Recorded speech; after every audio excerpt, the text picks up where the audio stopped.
Lieutenant Colonel Joseph Mickley.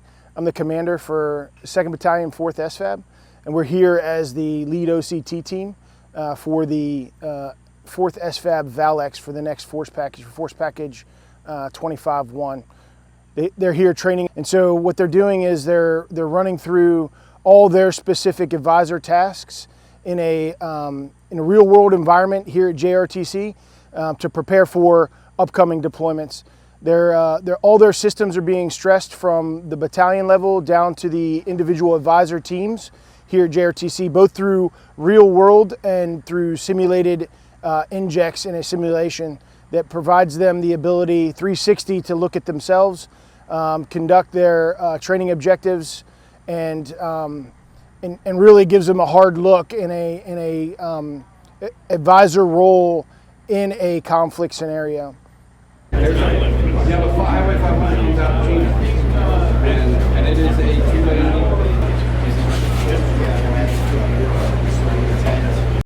So this validation exercise for the SFAB here at JRTC is a little unique and a little different because of the nature of our unit and our mission.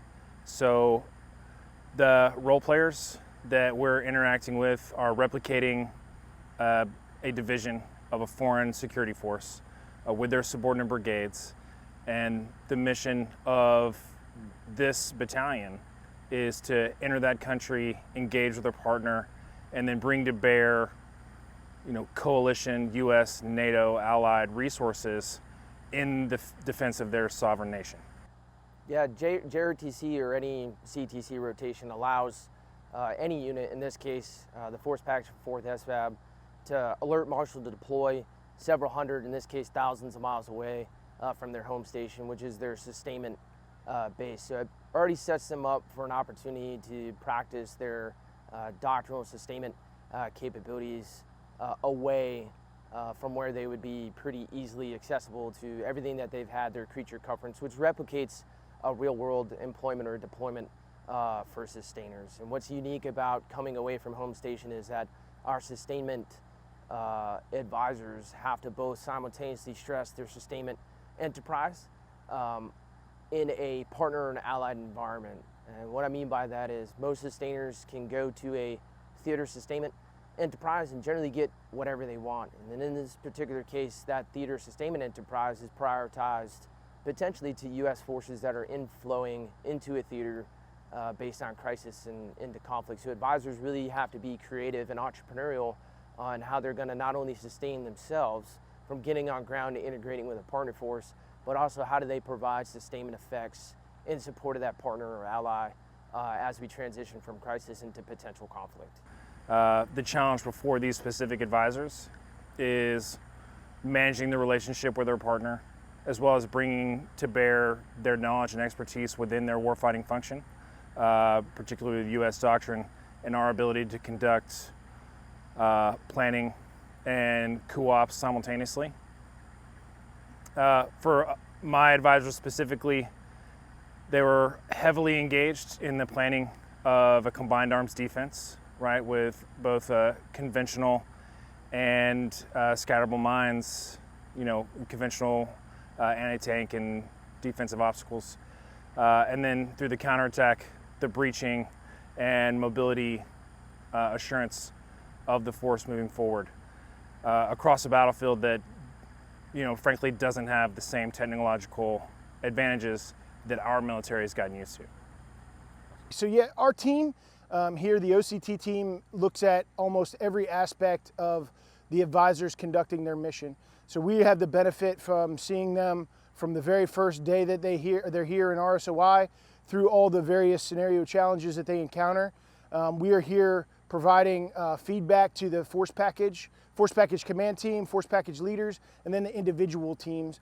So yesterday we conducted a mid-row AAR where we were able to apprise them of the lessons that we've seen them encounter so far up into this point in the scenario.